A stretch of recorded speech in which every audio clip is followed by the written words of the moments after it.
Outsource, grow, and scale. Work on your business, not in it. Again, we're going to try to go through this very, very quickly, guys, so bear with me. Overview, why you should be outsourcing, the best time to begin outsourcing, what you need before hiring, and can you guys just confirm that everything looks good the way it's supposed to everywhere? You are good to go. Okay. Minimize your risk as an employer and resources. Okay, so this is just on the overview, why you should be outsourcing. Well, guys, it provides you the ability to work on your business instead of in it. Eliminates repetitive and mundane tasks. We're going to go through these bullets real quick, and I'm going to share a brief story with you. Duplication and efficiency and scalability. Okay, so part of the problem is, you know, as a solopreneur, and I went through this process myself, guys. I didn't want to share. I didn't feel like anybody could do work, you know, do what I could do as well as I could do it. So because of that reason, I would, you know, I didn't know how to outsource, and even if I did, I really wasn't sure, you know, how to do it the proper way, or if I wasn't confident in their ability, an outsourcer's ability to be able to do what I could do, and that's why I basically wasn't able to scale my business past a certain point. I mean, I did well, don't get me wrong, but I reached a point where I couldn't grow anymore, and it's because I didn't have anybody working for me. I was doing everything myself. And so if that's the case, you're not a business owner, right? You're self-employed. You might own a business, but the definition to me of a true business owner is somebody that has a business that generates income for them without them needing to be there and doing all the work, right? That's what a real business owner is in my mind. So although I had my own business and I was generating a lot of work and a lot of income, I had to actually perform the work in order to get to fulfill my obligations and in order to get paid. And if I wanted to make more money, I had to do more work, right? Had to provide more services to more people and actually fulfill it. And so I was working in my business. If I stopped working, I didn't get paid. And so that's where, like, and again, I reached a point where I couldn't actually even take on any more work because there just wasn't enough hours in the day. And so I was working in my business, and that's really self-employed. And being self-employed is still better than being an employee of somebody else. I completely get that. But, you know, to be in that, you know, the cash flow quadrant of a business owner where you can generate passive income as well, then that's something that you need to be able to remove yourself from your business and have it still generate revenue. And to do that, for most businesses, you're going to need to be able to delegate work. And that's where most people fall short, is the ability to do it. And I was in the same boat. And so that's what we're going to go through today.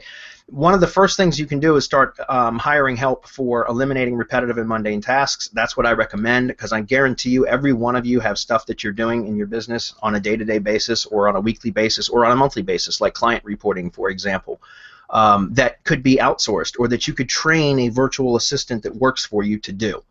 And that would save you from having to do that stuff over and over and over again, right? So that's why you should be outsourcing, is to eliminate those tasks, to free up your time, right? Duplication and efficiency. Part of this is if you train somebody how to do a specific task and they do that task over and over and over again, they become efficient at it. Probably more efficient than you, because you have to do that task among dozens and dozens or even hundreds of other tasks that you have to be that you're responsible for. So, you know, if you have a virtual assistant that gets really, really good at one particular task, then they're going to be probably more efficient than you. And scalability. The only way to really, truly scale your business is to have multiple, you know, to duplicate yourself, okay, and to be able to remove yourself. The best time to begin outsourcing, as soon as possible. We talk about as soon as possible because the more you get involved in your operations of your business, the harder it is. So the more your business grows, the more complex it gets. And the longer you wait to start outsourcing, the more difficult it will be to begin outsourcing. And so I recommend that the moment you start generating positive revenue in your business, so where you're out of the red and into the black, so to speak, that you hire a virtual assistant. And guys, I understand if you're just starting out in the internet marketing world, or any sort of business, it can be online or offline business, it doesn't matter. I understand needing to generate positive revenue and wanting to keep some of that revenue for yourself. But it's going to take you longer to scale and make more money if you hold on to that, like, very you know, that few dollars that you made that month. Yeah, it would be real nice to be able to take that for yourself and, you know, use it, you know, as income or whatever. But if you can reinvest that into hiring a virtual assistant, like, as soon as possible, then that's going to actually help you to be able to multiply your income many times over a lot faster. It'll shorten the time that it takes to make more money, if that makes sense. After developing processes or working procedures, oh shit, excuse me, we've got a issue with, yeah, I don't bet you I didn't do that in Hump Day Hangouts either. Oh well. Yeah, if we started on time, jeez. Yeah, it's okay. All right, you guys, we should all be back to normal, right? Let's just make sure. Yeah, it looks like it. Okay. After developing processes or working procedures, guys, this is something that you're going to need to do ahead of time. Don't make the mistake of hiring virtual assistants because I'm telling you that you should do it as soon as possible, but not having processes or working procedures in place, because then you'll end up wasting a lot of time trying to train your virtual assistants to do those tasks, but you'll be training them in real time instead of having the training in place for them the moment that you hire them that's already in place. So my point is, working procedures, guys, are where you take a task in your business, you document how that task is completed from beginning to end. You do it both in video and in written step-by-step instructions. That's what's called a working procedure. And then you can hand that over to a virtual assistant and they can learn that task. Okay, and we talk about how to do this step by step, and we're gonna cover that in this presentation as well. So after you master a task, document how to complete it. And in fact, I would want us to come back and edit this, excuse me, to say not after mastering a task. Don't wait to master a task. Just get familiar with the task. You don't have to master it. Just get familiar with it, and then you can create a working procedure on how to do that task. You don't even have to be an expert at it. Just get it done, then outsource that task, because the outsourcer, if they're worth their weight in salt, which if you go through the process that we're going to share with you today, you will already have a virtual assistant that's about 95% likely to be a really good virtual assistant. Then they will be able to start. They will master that task so that you don't even have to. You just got to get familiar with it enough and the process to be able to document it. That's it. Okay, so don't wait. Don't think that you have to be an expert in any one task before you can outsource it. So that needs to be edited in this slide. What you need before hiring, working procedures, we just talked about that. There was a great book called Work the System by Sam Carpenter. If you guys have followed us at all, you know that I preach about that book all the time. It really did shift my entire attitude about how to run a business, and it was just a transformative book. So Work the System by Sam Carpenter, I highly recommend that you pick it up and read it. Google Docs, that's how I started out, and I recommend that you start out just creating working procedures in Google Docs because they're collaborative in that you can be, sharing the docs with your virtual assistants, and they can be edited in real time, and everybody can see that happen, right? And working procedures are living and breathing documents. In other words, they never, they can always be edited and improved upon, right? So as processes become more efficient, you make notes of those in the procedures and that kind of thing. So I recommend Google Docs to start with. A training portal, this is going to be what you use to train your virtual assistants. It's basically a place where you house your training videos, right? So YouTube is great for that, guys, because it's free, and you can just set your videos to unlisted, and that way they're not public, especially because, or you can even set them to private if you're dealing with incredibly sensitive tasks. Stuff that is insensitive, that has sensitive business information like login details and that kind of stuff. You certainly don't even want the videos to be unlisted. You want them to be private, and you can invite your virtual assistants via their email to view the videos, because otherwise they could potentially, that URL could be leaked to somewhere, and then you'd be sharing. People would have access to your sensitive data. YouTube can be used, though, is all I'm saying, and it's free. So when you're first starting out, guys, just do that. Okay, but you can also have a membership site. I mean, there's a ton of them, guys. You could use OptimizePress. You could use, MemberMouse or any one of those membership type plugins. You could use membership site platforms like Value Add-on, which is what we use at Semantic Mastery. So, and Mastery PR, and Value Add-on's awesome. So, if you start building an organization and you start hiring multiple outsourcers and you've got a lot of working procedures that you need to keep track of, I recommend that you go with a paid, password-protected, restricted access type membership site. It's a little bit safer that way. Okay, and a project management app, guys, Trello, Asana, and Basecamp. I don't know if Basecamp's free, but I know Trello and Asana have free levels. I talk a lot about Trello in the training, but I recently started using Flow, because Flow is like, I think it's a more Flow is a paid app, though, guys, just so you know. So if you're starting out, just start out with like Trello or Asana or one of these. I particularly like Trello, but I like Flow because I can basically, Flow has all the stuff that Trello does plus a lot more, but it is paid, just so you know.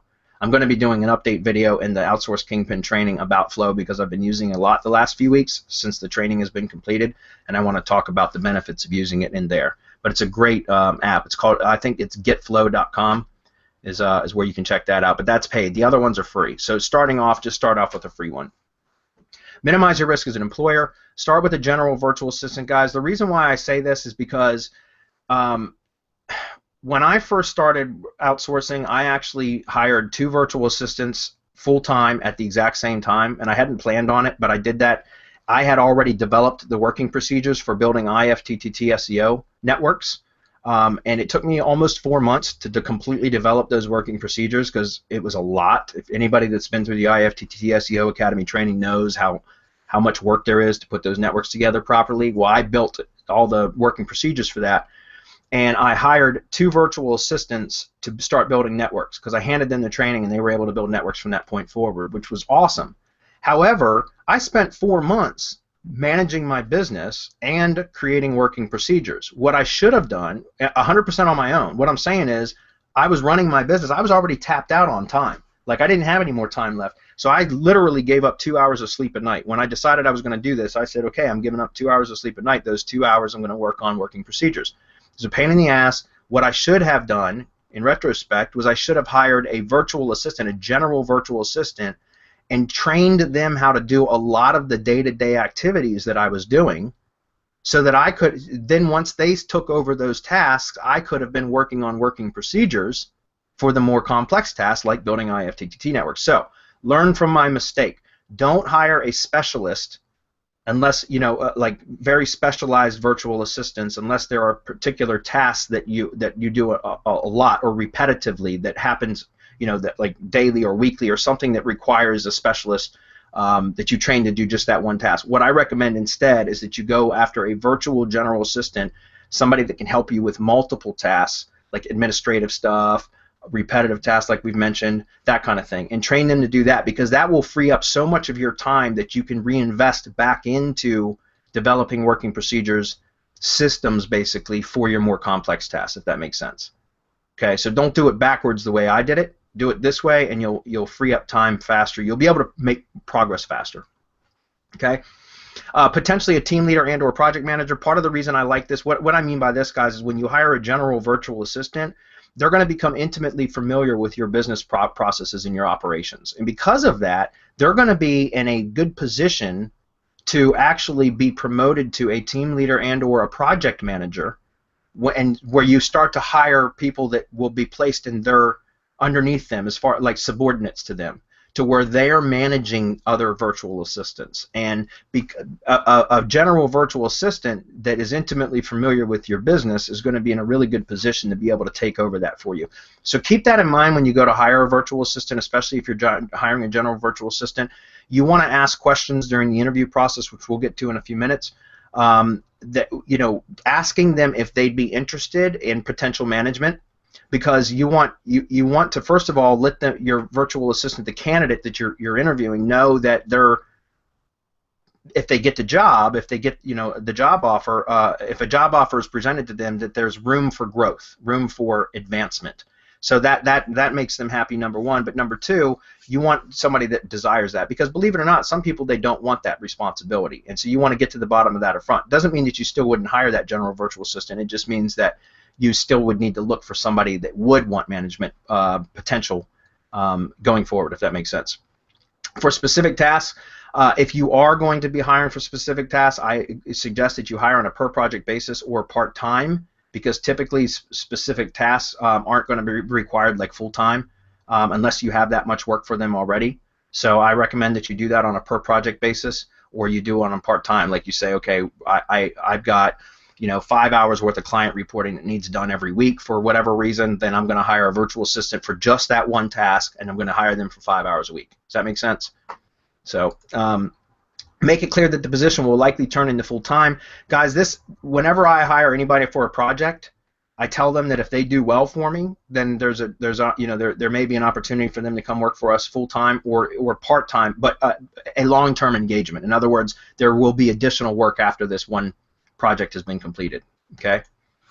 Use project management app to monitor progress. We talked about Trello and Asana and Basecamp and now Flow. Those are really, really important, guys.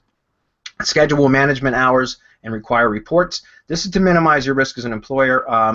This we're going to get into a little bit more in the following slides. So just for now, just know that you want to schedule management hours. Resources, guys, take a screenshot of this. If you are on here, you might want to take a screenshot of this. Virtual assistant sites, Upwork, that's great for like one-time tasks. I don't recommend it for or for part-time engagements, but I like to hire people directly if I'm going to be paying, like, we pay our virtual assistants on salary, so we like to hire them directly. I've been very successful in Upwork. I think I spent over like 40 grand in Upwork last year alone. So I do a lot of Upwork stuff, but it's more on a project level, not on a like on a long-term engagement. Okay. Upwork, you guys are all familiar with that, I'm sure. Online jobs, go to online jobs, or you can go masterypr.com. You can follow that link. That'll take you to online jobs. Guru, People Per Hour, Freelancer, Freelance. These are all a few of them. Books. Here's some resources I mentioned already. Work the System, The 12-Week Year. Awesome, awesome book. This is what we're on right now. I've been adhering to the 12-week year now for, well, 12 weeks now. We just finished a cycle yesterday. And for you guys that are trying to build your businesses, if you go through the 12-week year book, it's really going to help you to make significant progress in a short amount of time if you follow it. So I highly recommend it. Hiring funnel. Guys, this is the start of this. The whole process of our process for hiring virtual assistants, this is where most people get hung up, is on the hiring process. Okay, and I understand why, because it's incredibly time consuming and you end up wasting so much damn time with people that don't know what the hell they're doing, or they're lazy, or they're terrible, they're unreliable, and I know probably a lot of you that are attending this webinar right now have probably had some pretty bad experiences with outsourcing, and so you've either given up or you just you know, try not to do it as much as possible because you think it's more hassle. Well, a lot of that can be solved with just the hiring funnel. And so we're going to talk about, I'm going to show you some examples of what it looks like, or at least on a conceptual level. We're going to talk about the setup, the job posting, and the screening, and how we can automate the hiring process to about 90%. It's not 100% automated, but it's a hell of a lot better than doing it manually, and it literally automates about 90% of the process. All right, so hiring funnel explained. Just so you guys know, I never take credit for what I've learned from other people. This is an original technique that I learned from Gonzalo Paternoster. If you guys are familiar with him, he was behind Joyproof, and I learned this from him about 2 years ago. And the hiring funnel that I'm going to share with you guys, the concept of it today, and I go through exactly how to set it up inside Outsource Kingpin. But again, I want to give him credit for that. It was an awesome, awesome method. I've refined it for our own purposes, which is what I share with you guys over the last 2 years, but it works like a freaking charm. Okay.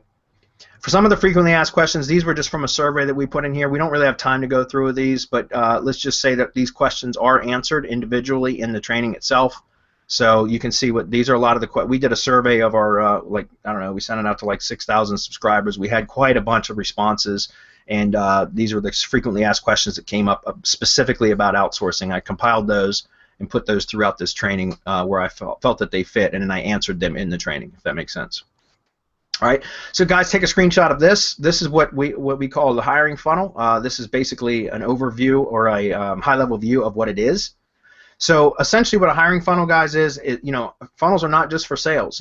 They're awesome for this purpose, which is to send applicants into a funnel, like essentially a series of questions and tests. Okay, and then once they come through that, you can monitor or assess the results, right? So the responses to your questions in the first phase of the funnel, and you can immediately eliminate people that didn't follow instructions or that don't meet certain requirements that you've set up, and that's going to eliminate a lot of people right off the bat. Then you send those that made the cut to a second phase. Once they go through the second phase, you're going to have, once again, you're going to reassess or reevaluate the candidates that have made it through, and then you're going to eliminate those that didn't make the cut, and then you're going to push those through to the interview process, at which point, we're going to talk about this a lot in a minute, and then after the interview process, you're going to make the job offers to those candidates that have qualified or made it all the way through, and then you make the, if they accept, then they're hired. All right, and so guys, just so you know, this right here, if you look, these are the amount of applicants that will go through, that will start trying to go through the hiring funnel process, and it's almost like clockwork for me. Every time I've done this, and we've done this dozens of times now, I'll post a job posting, and we'll get like 140 clicks on the job posting, and out of that, we'll see that about 80 or 85 people will try to submit or to apply to the job. And there's in the job posting, I have very specific instructions as to how to apply. And if they screw up on that first step and they try to apply but they didn't follow instructions, they're immediately cut. They don't get a second chance because they didn't follow instructions the first time. Guarantees that they're not going to follow instructions at some point if you hire them. So like I said, we've gone through this many times, and we'll start off with like 140 clicks, roughly somewhere between 120, 150 clicks on the job offer. From there, we usually get between 80 to 90 people that attempt to go through the funnel. From there, we lose about half of them because they didn't follow instructions on how to apply. So from there, we end up with about 30 to 40 people that will actually have made it through the first stage of the hiring funnel. And these hiring funnel, we're going to talk about this in just a minute, but the stuff in here isn't difficult tasks. You're not, for general virtual assistants or people that you're going to train with your own working procedures, which is how I recommend that you do it, you're not really testing them on skill. You're testing them to see if they can follow instructions. Because you're going to train them what you want them to do, right?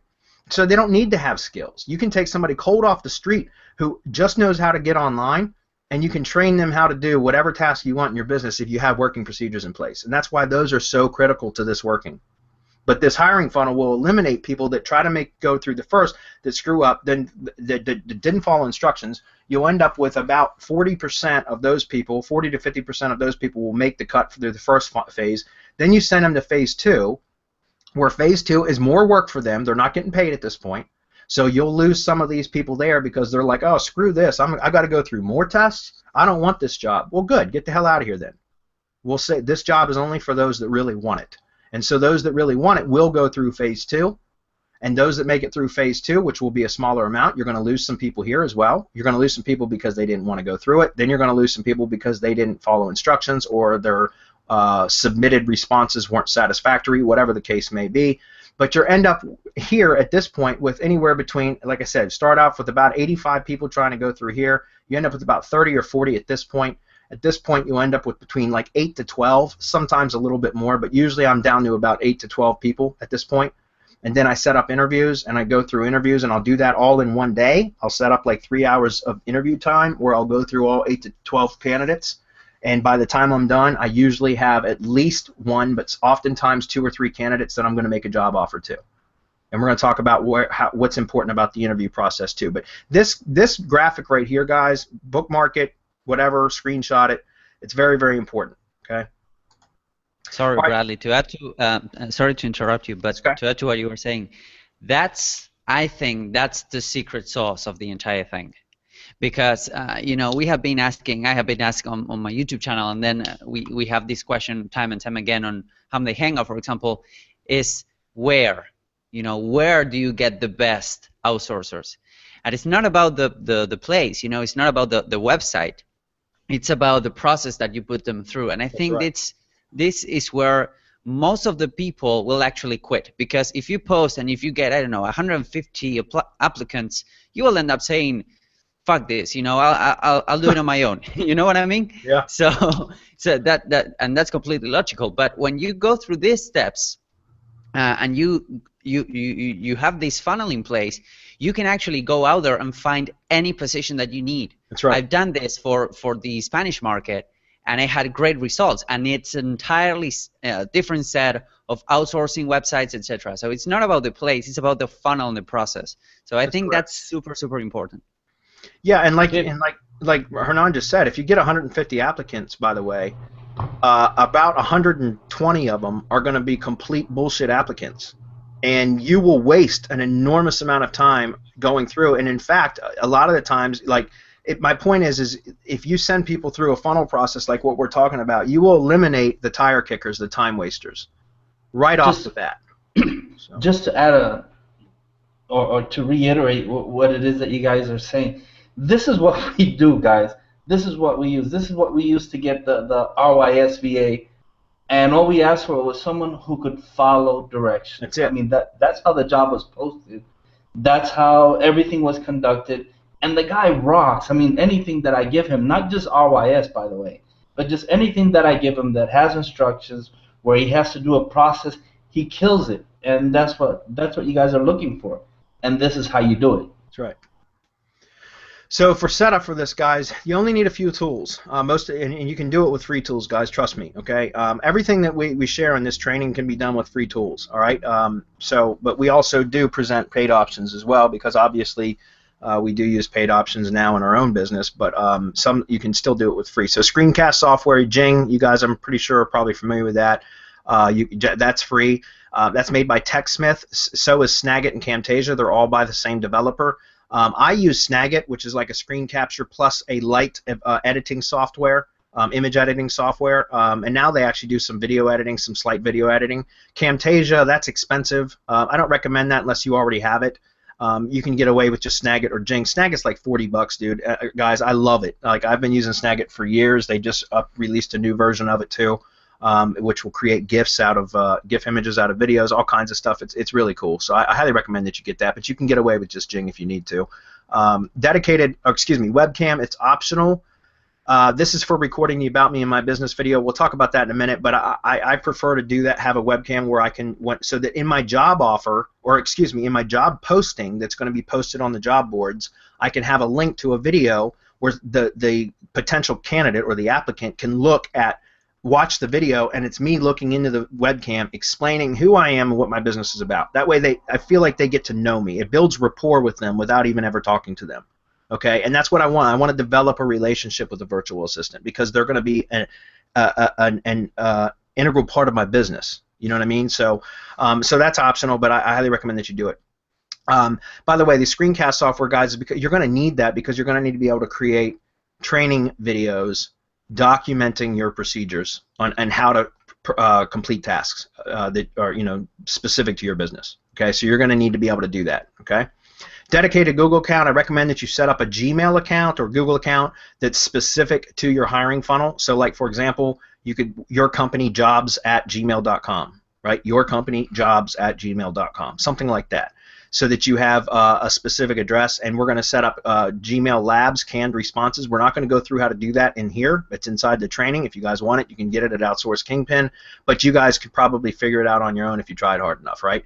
So canned responses are like autoresponders. In other words, if somebody emails and you set up specific trigger actions in Gmail, so like if you set up a canned response to send a reply to any email with the subject line that you specify, and that's what we're going to do. We tell the job poster or the applicant in the job posting to submit their application or start the application process by sending an email with a very specific subject line. And what happens when they send an email to that email address with that specific subject line, it sends a canned response. It's like an autoresponder. It will send an automatic reply to them that gives them instructions to the start of the funnel. If they send anything to that email address other than that specific subject line, then they don't get the canned response because it doesn't trigger it. And so they're automatically eliminated because they didn't follow instructions. Okay, so that's important. Google Drive, you're going to need that for your Google Forms. For the hiring funnel, that's what we use. Also, you're going to need Google Drive eventually for your working procedures, or you should probably already have those in place anyways before posting a job. Posting a job posting somewhere. If that makes sense.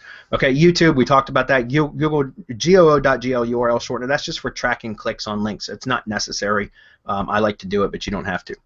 Screencast software, we're going to go through these very quickly. We don't need to go through this. We just talked about these already anyways, so we'll just keep moving.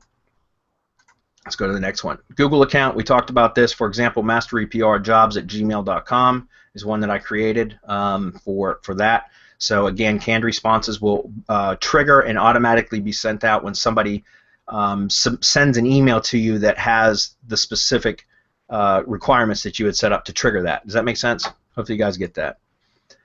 For the Google account, the Drive account, you're going to need to be setting up 2 Google Forms. If we go back, I'm not going to cycle back a whole bunch of slides, but if you guys remember the image I showed you of the graphic of the hiring funnel, the first round of basically what you do is you're sending people to 2 Google Forms. Phase 1 is a Google form with some questions and a series of very small tasks. Nothing is difficult. In fact, even if you give them a complex task, you're going to give them the exact instructions on how to complete that task. Remember, this is the application process, guys. Yes, you're asking them to complete some work, but it's to test their, to test their ability to follow instructions. It's not about the end result. It's not about their skill level. It's about their ability to follow instructions. Just remember that, guys. If you take anything away from this today, when you're hiring virtual assistants, unless you're hiring skilled workers for specific tasks like programmers or coders and stuff like that, but I'm talking about you freeing up your time from the stuff that you're doing, which is going to require you to be able to teach people how to do what you do. And you can do it with video and working procedures, but you have to make sure that the virtual assistant that you give that to can follow instructions. And that's what this process is about, is identifying who can follow instructions. Okay? So your first round, you want to just ask of the Google form. Those of you that have never created a Google form, you do it inside of Drive. Again, I walk through step by step how to do it in the training. If you're not comfortable doing it on your own, pick up the training. Otherwise, you can attempt this on your own. You want to set up some basic questions, basic skill tests, and can you follow instructions tests. That's what I do. Again, it's not about skill, it's about the ability to follow instructions. So I do actually ask for, like in the training, for example, and this is the exact same funnels that we use in our business, guys. I tell the people to go out, the applicants to go out and create a brand new Google account and set up a Blogger blog. And I walk them, and I give them in the job in the actual Google form. There's a link to a training video right with the question. When I say, I give the instructions, go set up a Google, create a brand new Google account, create a Blogger account, and here's a video that shows you step by step exactly how to do, exactly how I want it, because I want them to create an Excel spreadsheet to keep the data for the account login details and everything. And I show them step by step how to do it in the actual Google form with just a link to a video, a training video, so that when they as they're going through, they know exactly what it is that I want, and that's all I care about. Okay, so just keep that in mind. We're going to keep moving. For the second round, anybody that has made it through the first round, you're going to end up sending them to a second round, which is just going to be basically some qualifier questions, some questions that I ask them about, like, okay, are you willing to work 40 hours a week? You know, are you going to be able to be available during at some point during my normal business hours so that we can communicate? Are you looking for a long-term employment, or is this just a temporary gig? You know, things like that. Those are qualifier questions. Additional, can you follow instructions? Again, this is phase 2. And if we were to go back to that other graphic, guys, remember the point is you're going to lose some people at phase 1 because they either didn't follow instructions or they're just flat out lazy and they don't want to work for the job. In other words, they don't want to put forth any effort to get the job. They just want somebody to give them a damn job. Well, that's not what we want, right? We want somebody that is hungry. We want somebody that is ambitious and that wants this job bad enough that they're willing to put the work in. Right? And so that's what I love about this process, is it eliminates people that don't follow instructions and eliminates lazy people. Well, round 2 is the same thing. It's just a little bit more advanced. In other words, we just make it a little bit more difficult because we want to now take those people that were on the fence that maybe said, I don't want to do all this stuff, but I'll go ahead and do it because I do need the work. But then they get to phase 2 and they're like, oh shit, another round, screw this, I'm out of here. I'm going to go find some other dummy that'll hire me.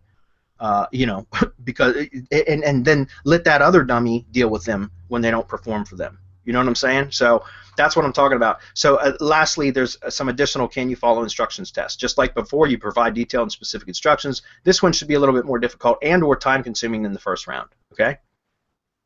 So the Google account, YouTube and Google, you just want to set that up so that you can record videos and have a place. You're going to want to phone verify your account if you're going to have training videos that are over 15 minutes, because otherwise, until you phone verify the account, you can't. That's something that you can do. Google shortener, like I said, that's just for link tracking or click tracking if you want. Job posting. We are got about 20 minutes left, so I'm going to try to run through these guys. Job posting. Make your job post stand out from other posts. Include as much detail as possible.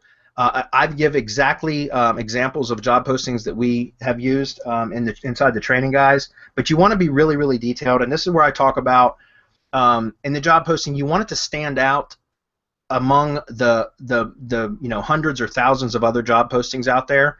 And if you take the time on creating a good job posting with a lot of detail and links, like I said, to videos that like an about me and my business video and that kind of thing, it's really going to stand out from all the other job postings out there, or the vast majority of them anyways. And that makes a big difference because you'll attract more applicants and higher quality applicants for the most part. And remember, since you're sending them through the funnel anyways, you're not going to have to deal with any of them until they've proven themselves. Does that make sense? So it doesn't matter that you're attracting more. It's like, oh, I don't know if I want to attract more applicants because that's more work. No, it's really not, because you have the funnel in place, and the funnel does most of the work for you, right? So craft the post to fit the platform. That's important. You want to look at other job postings, and I know I said you want it to stand out from other posts, but then I tell you here to make it fit the platform. All I mean is just make sure that it conforms to whatever their terms are, but try to make it stand out, okay? Canned responses, we talked about how that is used, but for example, like if we set up and then Gmail filter with the subject line advanced SEO assistant, that's what triggers the canned response. This is just an example, guys, but that way in the job posting I put, in order to apply, send an email to masteryprjobs@gmail.com with the exact subject line advanced SEO assistant. And then I even say in the job posting, any email that is sent that doesn't contain the subject line exactly as advanced SEO assistant will immediately be disqualified from as a candidate for this job. And so it's right in the job posting, and yet you'll still get 30, 40, 50 people that will send an email with their resume attached and everything else, but it'll have not advanced SEO assistant as the subject line. And so that doesn't trigger the canned response, and so they're immediately disqualified. Good riddance. Get the hell out of here. Don't waste my time, right? So just keep that in mind. Enable send canned responses. You guys can figure that out on your own. Go to Gmail Labs, by the way, in order to enable go to your settings in Gmail, and then you can go to Labs, and from there is where you can find canned responses. Just do a search and you'll find it. Screening. Review responses in the Google Sheet. Guys, when you set up a Google form, the submitted responses will be entered into a Google spreadsheet. So it's really, really easy to go in and review the responses from from anybody that's gone through the funnel, or started to go through the funnel, and you can sort by columns. So you can, like for example, I ask questions, and again, I picked this up from Gonzalo Paternoster, but most of the VAs that we hire, the vast majority of our VAs are in the Philippines, and a lot of them have pretty poor internet speeds. And so one of the things that I ask for is for them to go to speedtest.net and take a speed test, and then take a screenshot, and I tell them to install Jing, to download and install Jing, and then, which is a screen capture software, right? Then go to speedtest.net, take a speed test, and then take a screenshot of it and submit the link in the Google form of the screenshot, right? And so what's funny is sometimes I will get replies or responses in the Google Sheet, and what I'm looking for is I'm looking for at least a 0.05 or 0.5 megabits down. I'm looking for certain speed levels is what I'm saying, because a lot of the stuff we do is bandwidth heavy, because we do a lot of video stuff, number one, but number two, the training videos that I'm going to be sending to the applicant or to the candidate that I hire, if they get hired, we don't want the videos, we don't want them pissing away most of their day waiting for videos to buffer because they're on a slow internet connection. So unfortunately, they might be an awesome VA, but if their internet connection is too slow, they're disqualified. And that's just the way that it is, guys. I'm running a business. I don't have time to even the most awesome VA, if they have slow internet connection, that means they're not going to be efficient with their time, and I'm losing money, right? And so because of that, that's what I'll do is I'll go into the spreadsheet and I'll just sort, and immediately I can eliminate anybody that doesn't meet specific speed requirements, right? Also, I will get people that will go to speedtest.net, take a speed test, and then take a screenshot with some other software other than Jing, because maybe they already had screen capture software on their computer and they didn't need to download and install Jing. But didn't I tell them to do that as part of the process? Yes. So if I get a screenshot submitted to me that's not from Jing, then they're disqualified because they didn't follow instructions. Does that make sense? You guys get what I'm going with this? So just keep that in mind. You can very, very quickly eliminate entries or candidates that don't follow instructions or that don't meet specific requirements. Those that do, you're going to manually, because this is the first part of the manual process, is any applicants through phase 1 that have completed phase 1, once you've sorted the data in the spreadsheet and identified who the candidates are that can progress to phase 2, then you just, as part of the one of the columns in the spreadsheet will be their email addresses. So all you got to do is copy those remaining email addresses that are going to, and then send an email from that Gmail account to them with the link to the second Google form, phase 2 of the funnel. Does that make sense? So that's the first manual process. It's very, very quick and easy to do. Okay, interviewing and hiring, and I know we're running out of time. We might go a few minutes over, guys. Just bear with me. I want to get through this today. Interviewing and hiring, guys, this is really important as well. I mean, the whole process is important. You can't leave any step out, guys, or you're going to end up kicking yourself. And by the way, we have mastermind members, because we've shared this process in the past with our mastermind members, and we have mastermind members that have applied some of this training and still ended up having shitty results. And every single time somebody is posted in the mastermind and we've started asking questions and we get to the bottom of why they had a bad experience with their outsourcer, it's always because they didn't follow this process all the way through. They took shortcuts. Well, I don't need to do that. You know, I don't need to do this. Okay. Well, then when you have trouble with your outsourcer and they're unreliable or they don't follow instructions or whatever the case may be, don't say it doesn't work if you didn't do it all. If you didn't follow it all the way through. That's my point. So don't take shortcuts, okay? Interviewing and hiring, this is very, very important. We're going to talk about these 3 bullet points here. Interviewing, guys, once they've gone through phase 2, you're going to be left with just a handful of extremely qualified candidates, but it's not done yet. The interview process speaks volumes about that virtual assistant, guys. This is one of the most important parts of it. And here's the thing. When I do an interview, it's always on Skype. I use Skype to manage my virtual assistants, and I do a text chat with them. It's not a phone call. It's not a video chat. It can be, I guess, if you want, but I prefer to communicate with my virtual assistants via text chat, so that's how I set up the interview. And what I do is I schedule 15 to 20-minute Skype interviews with them, and I try to block it all out. So like if I've got like 6 candidates that I'm going to be interviewing, I try to do it all at one time, so I'll schedule 2.5 hours or whatever, and I'll schedule them back to back every, in 15 or 20-minute increments. Okay, try to get it all knocked out at one time.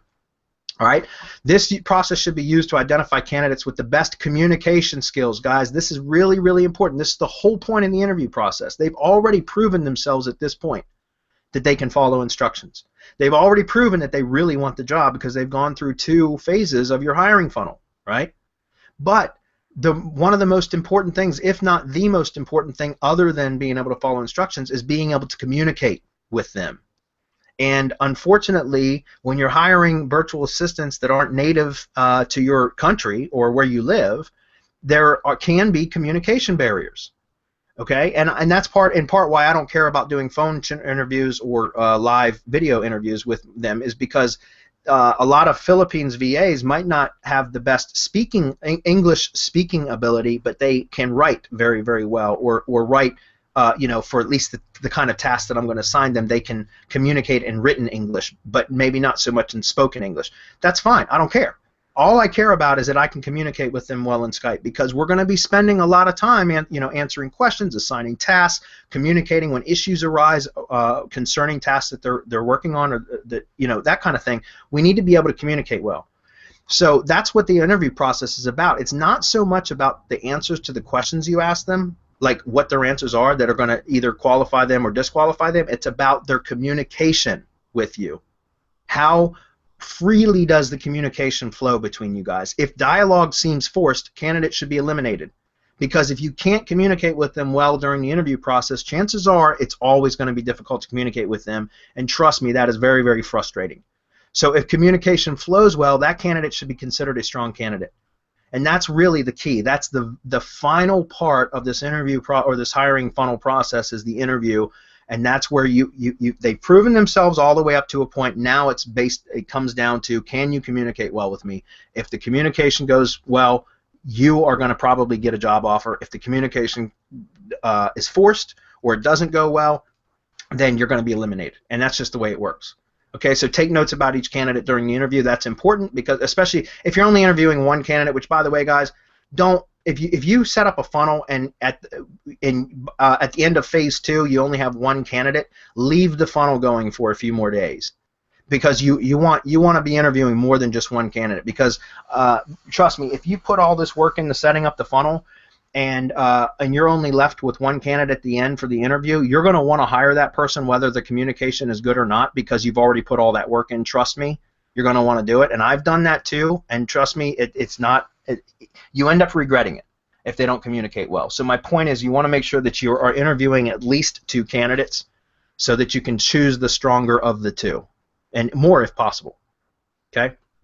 Frequently asked questions, don't have time to get into that, but you can read. That was one of them. That's covered in the training. Presenting the job offer template, we have this inside the training, but here are some basic, overall like headings that you should have within your job offer: expectations, how you're going to pay them, the benefits they're going to receive. And guys, our virtual assistants are paid on salary. They get vacation and sick time, so basically paid leave. They get holidays. They get a 13th month bonus. They get, we send them bonuses on December 20th every year. So if they've been working with us for 12 months, they get a full month salary. So we provide our virtual assistants with benefits, guys. The only way you're going to keep a good virtual assistant is to take care of them. They're going to take care of you and help you build your business. You take care of them. If you're not, then don't bother. Just do everything yourself. Okay? It's really, really important to take care of your people. Okay? Reporting, that's something else. I recommend that you require reporting. We'll talk about that a little bit more when we talk about team leaders and project managers. Customize your job offer to suit your specific needs. I give some examples of jobs that we've hired for, but you're certainly going to want to modify that. There's some frequently asked questions. All right. What to do with the remaining applicants? Okay, if you had some people that have gone through the entire process and you've interviewed them, but let's say you've interviewed 5 candidates and you've selected 1. Or in my case, like most of the time, if I end up with 2 or 3 really strong candidates, I give them jobs anyways, even if I really didn't have the need, because I don't want to lose that potential candidate for the next time. So a lot of times, like, we will hire 2 or 3 people at one time, and we end up scaling into scaling our business to fit our outsources if we need to. It's amazing how having salaried employees not being productive because you don't have work for them will light a fire under your ass to get some work for them. It's amazing what that will do for you. So just keep that in mind. Sometimes forcing yourself out of a comfort zone will help you to make the most progress in the shortest amount of time. Okay? So what to do with the remaining applicants? Let's say out of those 5 you hire 2, and you've got 3 that were out of those. Let's say 2 of them were candidates that were eliminated because of the communication wasn't real strong, and you have 1 left over that was still a good candidate, but you don't have enough work to hire that other person. Well, we send rejection emails, but what I do is always leave the door open for future engagement. At least I try to. So I basically tell them, hey, look, you did an outstanding job. We decided to go with another candidate for the time being. However, we are a growing business, and there's a strong chance that we're going to need to hire additional help within the next few weeks. Would you be interested in us contacting you again at that time when that time arises? Let them say yes or no. Most of the time, they're going to say yes. And in fact, I have gone back within 3-4 weeks, sometimes even longer, and contacted those people, and they still needed work. And so I was able to give them jobs then without having to go through the whole hiring funnel process again, because they already made it through. So I've got people on reserve that are still looking for work. Does that make sense? Hopefully you guys get that. Okay. Onboarding new hires, send a welcome email. We have a specific template we use for that as well. It's provided in the training. Give instructions for what is required to be completed before starting work. Like, for example, if you're using a workforce management app, make sure that the new hires get added to that, that you share or give permissions to certain files and documents and that kind of stuff. So you just want to get all that stuff squared away before they actually start work. There's some frequently asked questions for that. We're almost out of time, guys, but we're getting there. We're almost there. Training. Working procedures. This is Mike Cooch. I don't know if you guys are familiar with Mike Cooch, but he did a lot of local marketing training back in the day. Now he does a lot of e-commerce stuff. But he had a system called the process that many years ago when I was buying products and learning about local marketing from Mike Cooch, that was one of the bonuses for one of his products. It was called the process, and it was exactly about creating working procedures. And I read it 5 years ago when I was buying products from him, and I wasn't at the position to even consider that. Like I read it and I was like, what the hell is this? Like, I don't have any outsourcers and all that. And that was a small-minded entrepreneur thinking. Like, in other words, I had access to this information on how to do this when I first started my business, and I ignored it. And 2.5, 3 years later, when I was at a glass ceiling, and I read Sam Carpenter's work, The System, that's when I realized, I was like, wait a minute, that's Mike Cooch's process. I was like, damn, I wish I would have paid attention 3 years ago, you know? But anyways, you live and you learn. So working procedure, also known as a process, training new VAs efficiently, monitoring progress, guidance, and constructive criticism. These are all important, so we're going to try to cover these very quickly. Working procedures, this is identify tasks that you want to delegate, guys. You can outsource any task in your business, or just about. There are some exceptions that you're going to need some critical thinking skills that you might not want to outsource. But just about everything in your business, even complex tasks, can be broken down into a series of steps to complete. And you can outsource anything in your business, guys. And this is how you do it right here, working procedures. Okay? Identify tasks that you want to delegate. Create a narrated screencast video of yourself completing the task, or if you have partners, whatever. Any of you that are doing the work for your business, you can record a narrated screencast video of yourself completing the task. Be very thorough with the details for how to complete each step.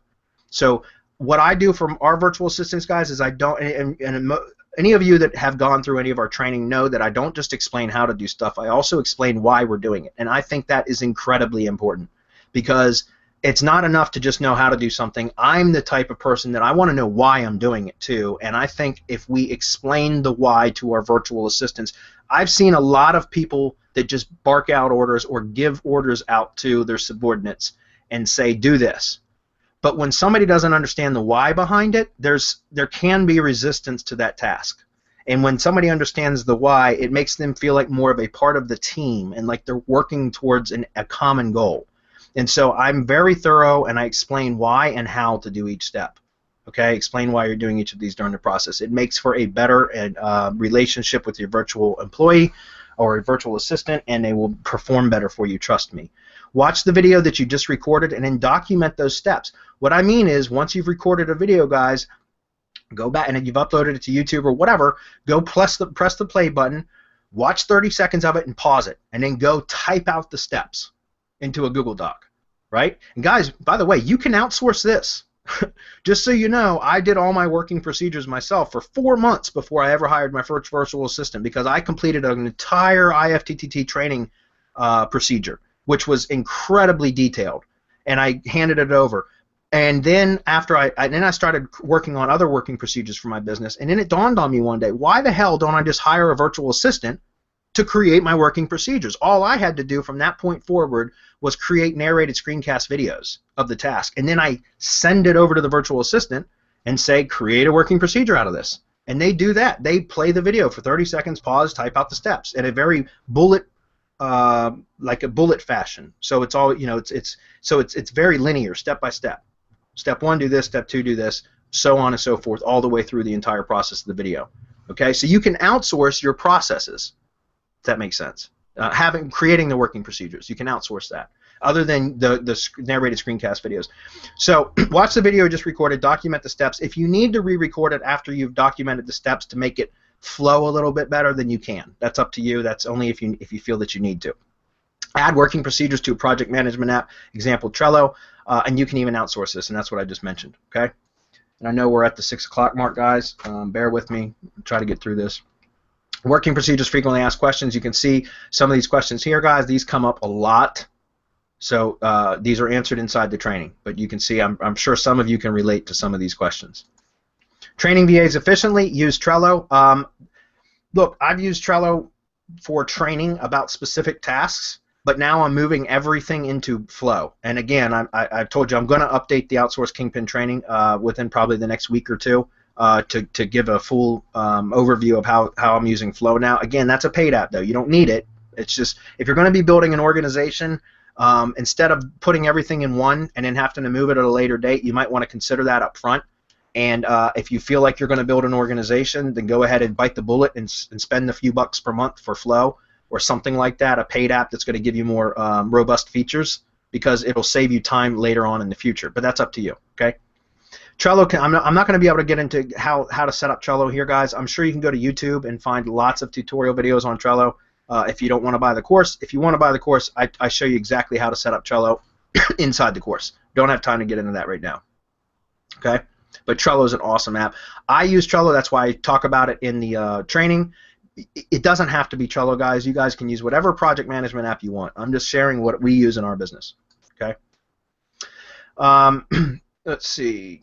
We want to keep on moving. Monitoring progress. Okay, so if you have a good idea of how long it takes to complete tasks, which you should, because if you have been completing the task, especially, here's my benchmark, guys. Here is the way that I can identify, or at the bare minimum, like what is the maximum amount of time it should take to complete any task. Well, how long did it take you to record the training video for completing that task?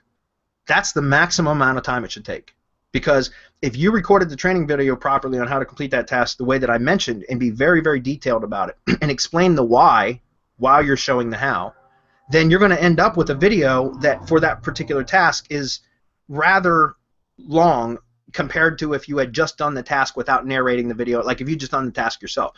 So the quickest the task should be done is if you were to just do the task yourself. The longest it should take should be no longer than how long it took you to create that video.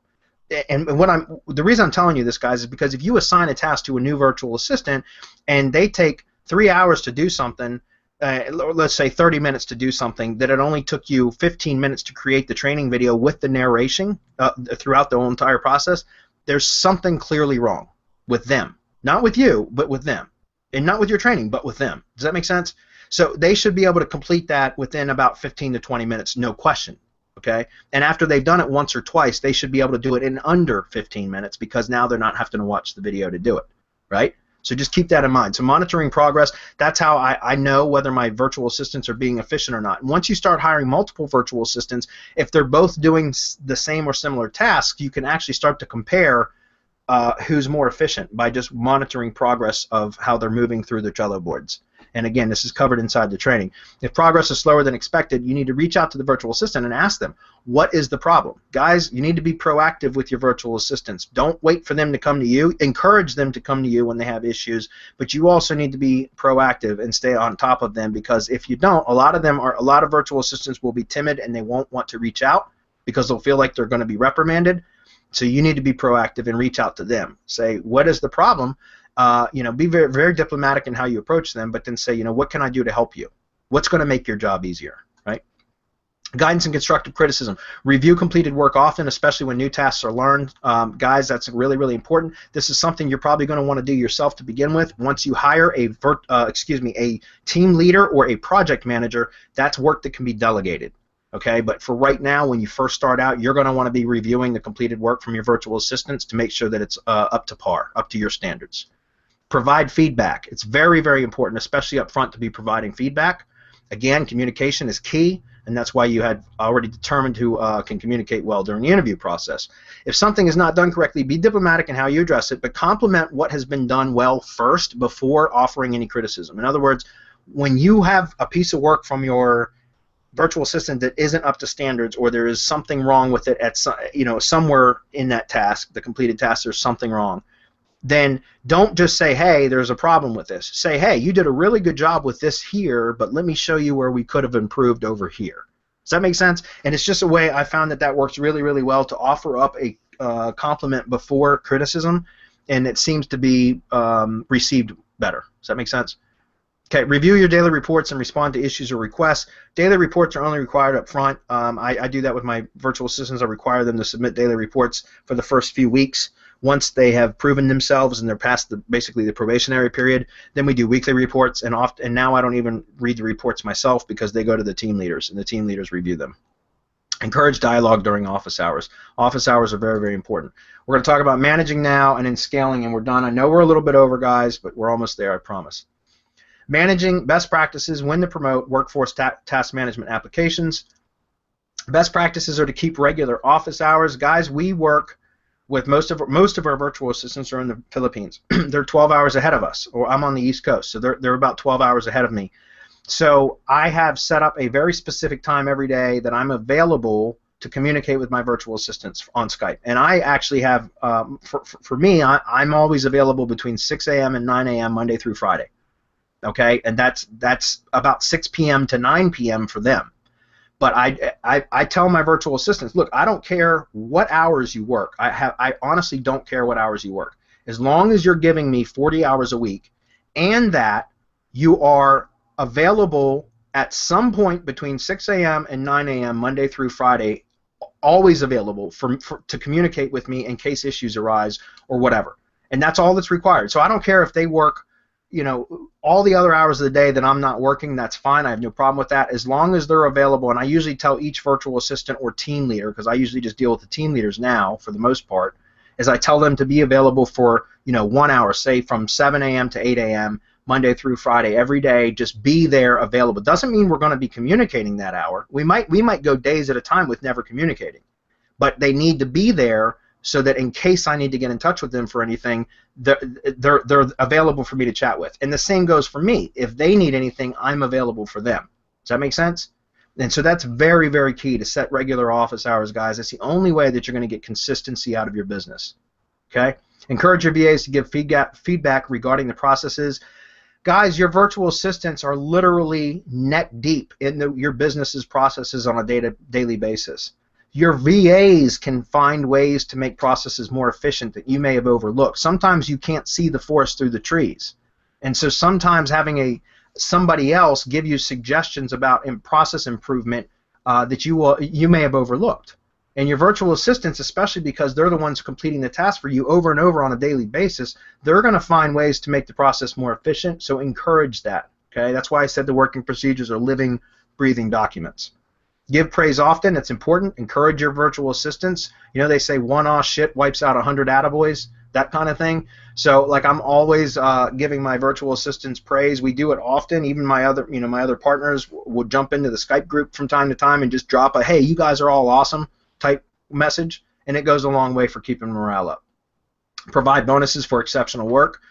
Increase pay as you assign more responsibility to your VAs. Very important. Okay. When to promote. Once a VA is completing tasks efficiently with little to no guidance, guys, it's a good time to give them a raise or possibly promote them to a higher level position, which could be a team leader or ultimately a project manager, which we'll talk about that in the next section. Ask a VA if they'd be interested in becoming a team leader or a project manager. Guys, ask them. Don't just arbitrarily promote them, because some, believe it or not, there are some people that don't have a lot of ambition in life, and they're completely comfortable with just receiving a paycheck and doing whatever their assigned work is on a day-to-day basis. They don't want the extra responsibility. So make sure you ask, because honestly, you will get sometimes where people aren't interested in being a project manager or a team leader, and if that's the case, don't force them into that position. Go find somebody else to do it. Okay? When it is time to hire more VAs, you can have your team leader train and provide guidance. Here's the beautiful thing, guys. When you have working procedures in place and you have a system in place and you have virtual assistants that have now gone through your system and are completing tasks for you successfully and regularly, do you need to provide guidance to any new hires from that point on? No, because now you have other virtual assistants. Your subordinates can be that guidance for the new hires. So my point is that's what I'm saying, guys. You only need to do this one time for each one of the tasks in your business, and then once it's done, it's pretty much autopilot from that. Obviously, there are going to be some times where you're going to have to add a little bit of attention to it, but for the most part, you can have your subordinates actually providing the guidance to new hires as well and training new people along with your working procedures. Does that make sense? So, all right, workforce management apps, can help with managing more complex teams. Many have integrated time tracking. A good resource, if you guys take a screenshot of this, there's a whole bunch of task management software and applications on this page. Again, I just really highly recommend, if you like Trello, which is what we have liked for a few years now, Flow is outstanding for it's what I call task management is something like Flow, because there's not a whole, or excuse me, like Trello, because there's not a whole lot of it's difficult in Trello to group more complex tasks together and to create like projects. In Flow, you have that ability, and you also have communication apps inside of Flow, and it's by the same developers as Slack. Anyways, I'm not here to pitch Flow. I'm just telling you that a task management app, in my opinion, and that's what I consider Trello, is something for like creating working procedures or delivering working procedures for very specific tasks. But a more higher level grouping structure, it would be like Flow, because Flow I can assemble or organize tasks into projects and that sort of thing. So that's all I'm saying. When you start to get more complex tasks, you might want to consider a more robust application. Okay. All right, we're going to keep moving. Scaling, this is the last module, guys. Scaling, project managers and team leaders, and building an organization. All right, you can see some of the frequently asked questions here. Project managers and team leaders, the difference here, guys, are project managers, I look at it this way. You hire a virtual assistant, you can promote them to team leader next, and then from team leader they can go to project manager. Because project manager it must have a good understanding of the bigger picture of your business. Like, where are you headed with your business? That's why I talked about in one of the first slides, hiring a general virtual assistant that becomes intimately familiar with your business operations. They ultimately can make the best project managers because they know what your business is about and what your overall goals are. Okay, and so project managers are somebody that would be like your right-hand man that can manage multiple teams, multiple projects at the same time. So they have to be high-level people, individuals, okay? And that's you can cultivate that, is what I'm saying. Okay, so they must have the ability to lead and or work under pressure. So again, that's one of the things you're going to want to ask them if they want the management, the responsibility of being a project manager, responsible for managing the team leaders, and then provides training and support to team leaders and reports directly to you, the business owner. Okay, a team leader, they're like directly underneath a project manager, but they still are the superior, the manager of other workers. Does that make sense? So team leaders knows working procedures well for tasks or group of tasks. In other words, they're really, really good at a particular task or series of tasks for like an overall project type thing. Responsible for managing VAs completing those tasks, provides training and support to their subordinates, their other virtual assistants, and reports directly to the project manager or directly to you, depending. It's not like I tell my team leaders, no, you can't talk to me, talk to the project manager. It's not like that, guys. Even my virtual assistants can contact me if they ever have an issue and they want to chat with me directly or privately, discreetly. That's an open door policy. They certainly can. But I certainly encourage them to approach their team leaders or project managers first. Does that make sense? Hopefully you guys get that. Next, building an organization. Start with the general VA. Working procedures should be well organized. Begin compartmentalizing processes into groups or projects. It's very, very important. Promote a general VA to a team leader or a project manager. Usually the natural progression is VA to team leader and then ultimately to project manager. It's entirely up to you how you want to promote when you start to build an organization, but that's how I recommend that you do it.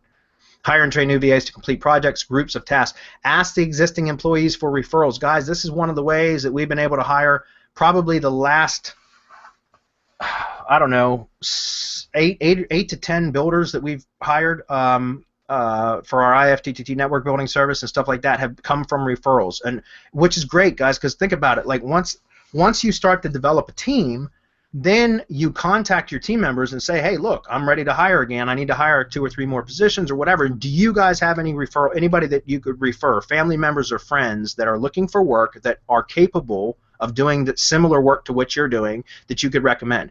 Here's why this is beautiful. Because now you don't have to worry about sending anybody through a hiring funnel. You still can, though. You can still have the recommended or the referrals go through the hiring funnel. In fact, I would encourage you to do so. But at the same time, you don't need to, because if they're referrals, that means you have an employee already that has vouched for them. So that puts pressure on that new hire to not make the person who referred them look bad, okay, for being unreliable or not performing well or whatever. And it puts pressure on the person that referred them to make sure that the new hire is getting the task completed right. So it helps to help that new hire get trained by the person that referred them, and it helps them to stay, they help out with any problems up front, which will eliminate the additional stress on you or your team leader for having to work with the new hire, because the person that referred them, who's a family member or a friend, will most likely be closely working with them. Does that make sense? It's an efficient way to bring on new people. Okay? So asking existing employees for referrals is a great way to get high quality employees. Okay? And in turn, a hiring funnel back on if you need to, and promote the top performers to team leaders. So when you start to build an organization, as you start to build more and more virtual assistants, you want to take your top performers and promote them to team leaders so that they can manage your growing business, your growing virtual assistant base. And then scale, okay? That's really what's about scaling. Upwork, we talked about this earlier, and also this is it, guys. We're going to be done. This is the last slide. I know we went through that kind of quickly, but I wanted to get through it. It's a lot of slides. But people say, when should you start? I know we talked about that earlier, but there's another point I want to make, and then we're done. When should you start? Now.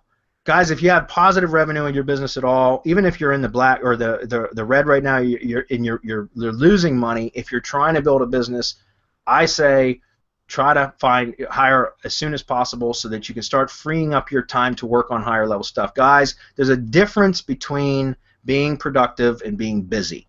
Okay? There's a difference. And I guarantee you, all of you are extremely busy, but some of you probably aren't very productive. And it has to be, most likely it's because you're buried in the minutia of the day-to-day grind, and you don't need to be. You should be focusing on higher level tasks. $10 an hour tasks should be done by $10 an hour people. What are you? If you're on this webinar right now, you're most likely a $250, $500 an hour person, but yet you're probably doing a lot of $10 an hour tasks. Stop that. Go hire somebody for $5 an hour or $4 an hour, whatever. Train them how to do those $10 tasks, and then you work on those $250 an hour tasks. That's how you're going to make money. So do it now. Don't wait. Do it now. Okay? Next, whenever moles pop up, guys, in the Work the System book, Sam Carpenter talks about how he was unable to scale his business because he was always putting out fires. He was always playing whack-a-mole. There was an issue would arise in the business that needed his attention, so he'd go drop everything he was doing, stop all the other stuff that he was working on to go attend to that issue. And then as soon as that issue was done, he'd try to go back and work on whatever the hell he was working on, and then another mole would pop up. Another fire would start somewhere in the business that he'd have to go put out. And even me, guys, I don't drink my own Kool-Aid sometimes, in that over the last couple of years, even though we built a really big team, there's been a lot of times that problems have arisen that I have jumped in, rolled up my sleeves, and fixed, because it was the quickest, most efficient way to get something back on track, as quickly as possible. The problem is the next time that problem arises, who's left responsible for fixing it? Me, right? And so I'm not being efficient that way. So every single time you have a new issue arise in any one of your processes, guys, document the procedure of fixing it, resolving that issue, so that you only have to do it one time. Because after if you document that issue that you're resolving, the thing that you're solving, the problem that you're fixing, if you document that the first time you do it, then the next time it arises, you can hand it off to one of your VAs and say, go fix this. Here's the instructions on how to do it. And so now, every time a problem comes up, that's what I'm doing. And you might have been able to fix a problem within an hour, but because you're recording, documenting it, it takes you 3 hours. So be it. It's the last time you'll ever have to do it. Instead of the next 5 times it arises, you're going to spend 5 hours, an hour per time. Does that make sense? So just take the extra time to, whenever you're resolving an issue, to document it, because then you'll have that as like a troubleshooting guide for anybody in the future. All right? Wow, that was it. I need a drink. Do we have any questions? I know we got to go because we're way over, but is there anything like really pressing that I should address? Looking through right now. Not at this time. A couple things we could address in the mastermind if we need to, but no, we're good. Okay. Well, guys, I hope you found that useful. We put a lot of time into this. If you really truly want to grow a business, like, this is the way to do it. There's a ton of shiny objects that get launched every day. There are tools that are supposed to help you automate your business and are supposed to make your job easier and send floods of traffic to your website in 24 hours and all this kind of bullshit. And I know all of us buy them because I do too. But if you want a real business, guys, there's nothing like having manual labor being done to work towards your goal and having other people do it for you. Because now, like, all the tools and all the shiny objects in the world aren't going to help you to actually build a real business. They're tools, but you have to treat them as such. Don't build your business entirely on the backs of specific tools, right? You should have people in place that are doing work for you, is my point, because then you can remove yourself from the business and it still makes you money. And if any of those tools stop working, or whatever, the loopholes that we exploit in the businesses that we're in, which we do it all the time, anytime those loopholes get closed, you still have a workforce that can adjust and adapt to any environment, because you've trained them to do so. And that's how you can create a real business, guys. So I highly recommend that you go through the training, take what you learned today, and start applying it to your own business. If you want more, pick it up at OutsourceKingpin.com. Okay? All right, I think we're done. I'm going to go ahead and click stop on this one. And any last questions, or are we good? I think we're good to go. Okay, guys. Well, everybody, thanks for being here. I hope you enjoyed it. Comment on the event page. Let us know what you thought. If you have any questions, hit us up on Hump Day Hangouts or in one of our groups on Facebook or Google+. Okay? Thanks for everybody being here. Thanks, Adam. Yeah, have a good one. Bye, everyone.